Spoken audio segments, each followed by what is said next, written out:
अस्सलामु अलैकुम वरहमतुल्लाहि वबरकातुह। प्यारे बच्चों, कैफ़ल हाल? तय्यब। लास्ट वीक हमने चैप्टर नंबर 2 ज़ालिका स्टार्ट किया था, जिसमें हमने 3 पॉइंट्स पढ़े थे। पॉइंट नंबर 1 मैं यहाँ पर लिख देता हूँ साइड में।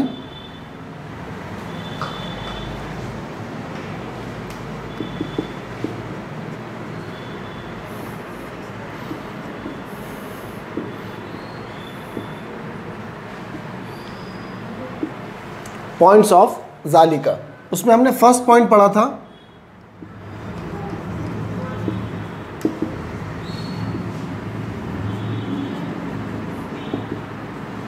Meaning of ज़ालिका। मीनिंग ऑफ ज़ालिका के बारे में आपको बताया गया था कि ज़ालिका का मीनिंग होता है दैट। मैं लिख देता हूँ यहाँ पर ब्रैकेट में, that. Point number 2,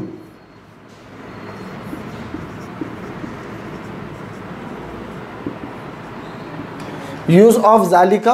use of ज़ालिका के बारे में हमने पढ़ा था कि किसी भी दूर की चीज़ की तरफ, फार अवे चीज़ की तरफ जब हमें इशारा करना हो तो उसके लिए हम ज़ालिका का यूज़ करते हैं। फॉर एग्जांपल, अभी हम क्लासरूम में खड़े हैं, मस्जिद काफ़ी दूर है।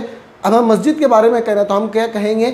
दिस इज़ अ मॉस्क नहीं कहेंगे, हम कहेंगे दैट इज़ अ मॉस्क। ज़ालिका मस्जिदुन। अगर हम हाजा मस्जिदुन कहते हैं तो उसका मीनिंग ये होगा कि मस्जिद दूर नहीं है, मस्जिद नज़दीक है, नियर है, आपके स्कूल से बहुत ही नज़दीक है, क्लासरूम से बहुत नज़दीक है।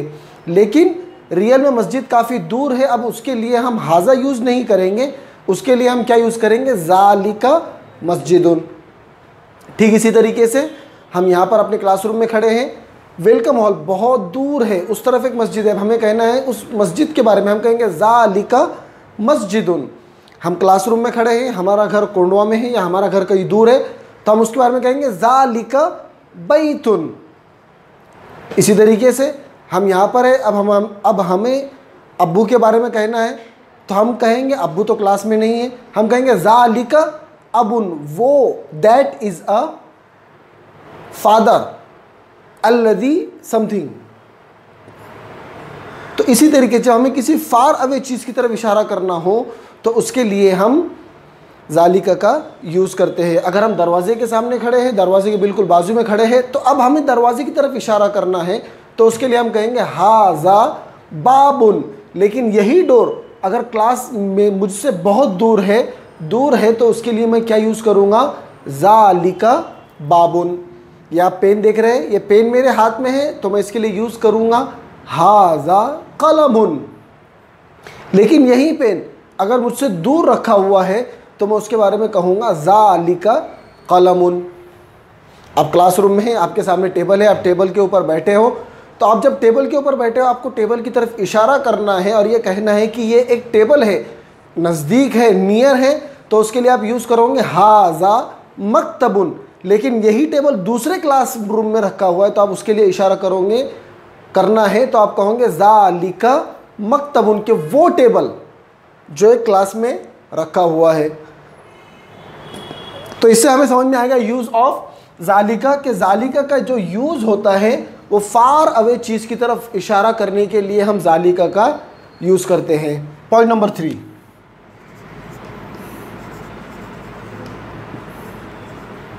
ज़ालिका इज़ अ कॉमन वर्ड। ज़ालिका एक क्या है? कॉमन वर्ड है। ज़ालिका इज़ अ कॉमन वर्ड। इसके बारे में हमने एक चीज़ पढ़ी थी लेसन नंबर 1 में, चैप्टर नंबर 1 में, हाजा में, कि हाजा is a common word. Same sentence यहाँ पर है, ज़ालिका इज़ अ कॉमन वर्ड। हमने आपको वहाँ पर बतलाया था कि कॉमन वर्ड का मतलब क्या है। कॉमन वर्ड का मतलब, कॉमन वर्ड का मीनिंग ये है animals, things, places,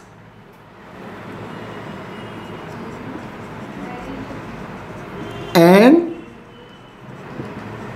human beings. Common word का मीनिंग ये है कि अरबिक में कुछ वर्ड्स बार बार मैं आपको बतला रहा हूँ, बार बार हम रिपीट कर रहे हैं इस सेंटेंस को ताकि आपके समझ में आए और आपके माइंड में फिट हो जाए, सेट हो जाए। कि कॉमन वर्ड का मतलब यह है, अरबिक में कुछ वर्ड्स ऐसे होते हैं जो सिर्फ एनिमल्स के लिए यूज़ होते हैं, कुछ ऐसे होते हैं जो एनिमल्स और थिंग्स दोनों के लिए यूज़ होते हैं, कुछ वर्ड्स ऐसे होते हैं जो एनिमल्स, थिंग्स, प्लेसेस इन तीनों के लिए यूज़ होते हैं, और कुछ एक वर्ड ऐसा भी होता है जो सिर्फ और सिर्फ ह्यूमन बीइंग के लिए यूज़ होता है, और कुछ वर्ड्स ऐसे भी होते हैं जो animals, things, places, human beings इन चारों के लिए यूज़ होते हैं। तो और जो इन चारों के लिए यूज़ हो उसे हम कॉमन वर्ड कहते हैं। तो पता क्या चला कि ज़ालिका is a common word. Why?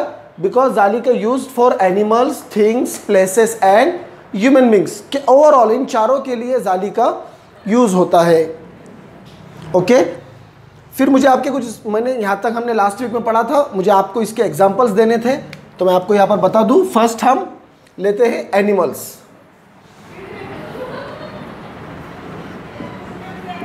ज़ालिका जमलुन। जमलुन का मीनिंग आपने पढ़ लिया, जमलुन मीन्स कैमल। ज़ालिका का meaning that, that is a camel. Second, things.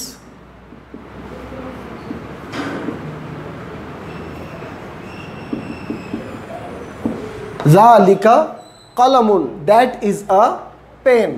Third one, places.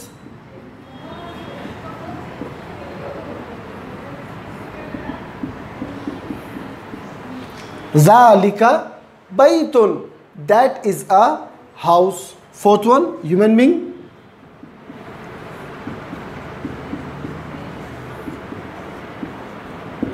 ज़ालिका इमामुन, दैट इज अ इमाम। यहाँ तक बात हमारी कंप्लीट हो गई। अब इसके बाद चैप्टर नंबर 1 में जिस तरीके से हमने पढ़ा था कि दो वर्ड्स हमने वहाँ पर पढ़े थे कि हमें किसी चीज़ के बारे में क्वेश्चन करना हो, यानी कि जब हमें एनिमल्स, थिंग्स, प्लेसेस इन तीनों के बारे में जब हमें क्वेश्चन करना हो तो उसके लिए हम कौन सा वर्ड यूज़ करते हैं? माँ। ये देखिए, किसके लिए? Animals, things, places. जब हमें इन तीन चीज़ों के बारे में क्वेश्चन करना हो तो उसके लिए हम किसका यूज़ करते हैं? माँ का। मीनिंग ऑफ माँ, कुछ हमने पॉइंट पढ़े थे, मैं आपको रिवाइज करा दूं। मीनिंग ऑफ माँ, वॉट लिख देते हैं।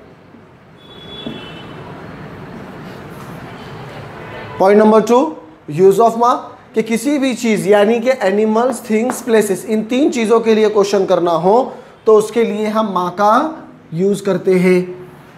पॉइंट नंबर 3, यूज ऑफ माँ, सॉरी यूज ऑफ माँ हो गया कि एनिमल्स, थिंग्स, प्लेसेस इन तीन चीज़ों के लिए हम उसका यूज करते हैं। और इसका माँ का यूज़ कैसे होगा? माँ का यूज़ ऐसा होगा कि हम वर्ड से पहले यानी कि ज़ालिका से पहले हम माँ को लिखेंगे। फॉर एग्जांपल मैं आपको एनिमल्स के बारे में बता दूं। अब आपके सामने यहाँ पर एनिमल में एक चीज़ लिखी हुई है, कैट।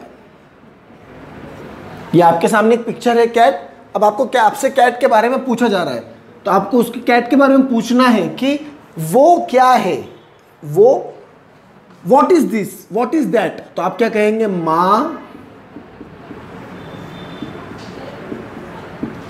माँ ज़ालिका, व्हाट इज दैट। अगर यहां पर कैट है और यहां पर बुक है और यहां पर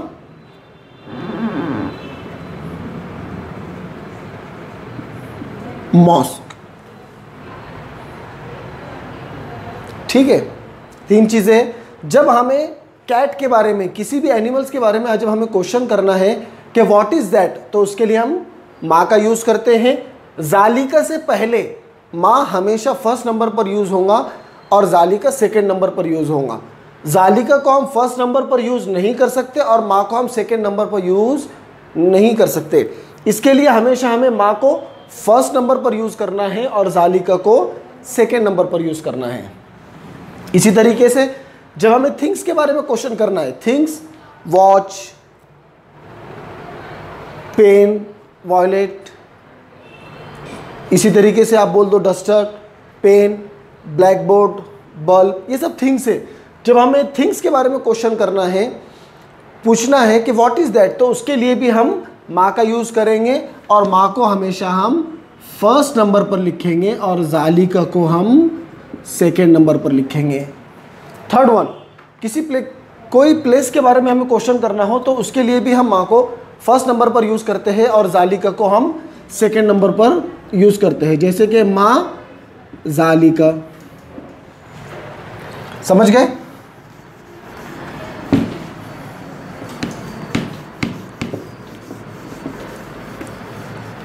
माँ ज़ालिका, तो पता क्या चला हमें कि माँ का जो यूज़ होता है एनिमल्स, थिंग्स, प्लेसेस। अब हमें मैं आपको बतला दूँ कि हमें इसका रिप्लाई कैसे देना है। फॉर एग्जांपल यहाँ पे लिखा हुआ है माँ ज़ालिका, यहाँ पर आपके सामने है एक एनिमल कैट। अब हमें इसका रिप्लाई देना है, तो हमने आपको बताया था कि जब हमें क्वेश्चन करना हो तो क्वेश्चन वाले सेंटेंस में हम माँ का यूज़ करेंगे, आंसर वाले सेंटेंस में हम माँ का यूज़ नहीं करेंगे। हम वहाँ पर डायरेक्ट क्या कहेंगे, ज़ालिका। अब ज़ालिका फर्स्ट नंबर पर आएगा, क़ित्तुन, ज़ालिका क़ित्तुन। What is that? That is a cat. Simple. Second, book, माँ ज़ालिका। बुक के बारे में पूछ रहे हैं हम, व्हाट इज दैट। अब हम इसका रिप्लाई देंगे ज़ालिका किताबुन, दैट इज अ बुक। और देख लीजिए, माँ ज़ालिका, आपसे हम पूछ रहे हाउस के बारे में,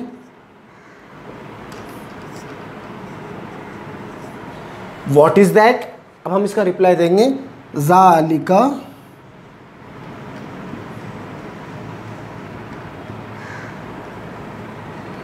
बैतुन, दैट इज अ हाउस।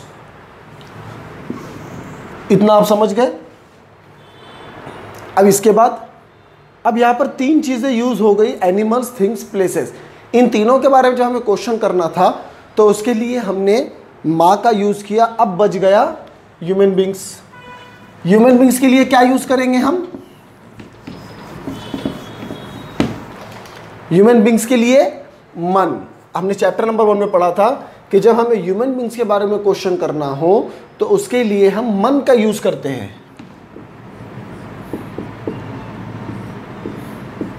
जी, मन के बारे में कुछ पॉइंट थे। पॉइंट नंबर 1, मीनिंग ऑफ मन, वू। पॉइंट नंबर 2, मन used only for human beings. मन use only for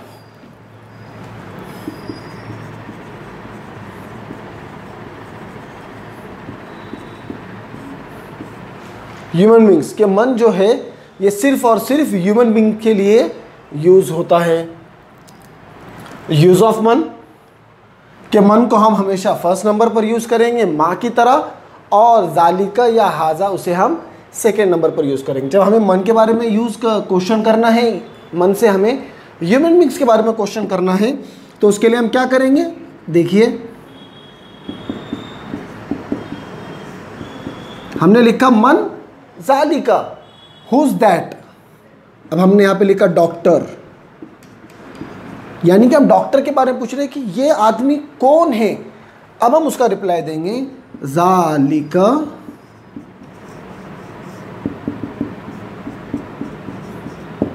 तबीबुन, that is a doctor. इसी तरीके से हमने पूछा मन ज़ालिका, अब हमने यहाँ पे लिख दिया इमाम, मन ज़ालिका, ये कौन है। अब हम उसके बारे में कहेंगे ज़ालिका इमामुन, दैट इज अ इमाम। जी, तो यहाँ तक हमारी बात कंप्लीट हो गई। अगर आपको अब भी कुछ इसमें समझ में ना आया हो कि माँ का यूज़ हम कैसे करेंगे, मन का यूज़ हम कैसे करेंगे, तो आप मुझे क्वेश्चन कर सकते हैं। मैं आपको वापस से समझाने की कोशिश करूँगा। आज हम आपको चैप्टर नंबर 2 के अंदर हम आपको एक्सरसाइज के लिए हम आपको वर्कशीट देंगे, जिसमें एक्सरसाइज ऑफ जालिका होंगी, एक्सरसाइज ऑफ माँ होंगी और एक्सरसाइज ऑफ मन। ये 3 तरह की एक्सरसाइज आपको दी जाएंगी जो आपको कंप्लीट करना है। और आज का जो आपका होमवर्क होगा ये ज़्यादा होमवर्क होगा और उसके लिए आपको टाइम ज़्यादा दिया जाएगा।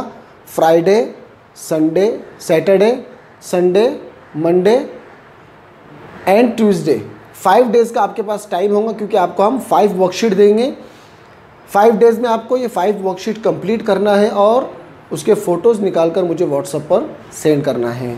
ओके, सो जज़ाकल्लाहु खैर। अस्सलामु अलैकुम व रहमतुल्लाहि व बरकातुहू।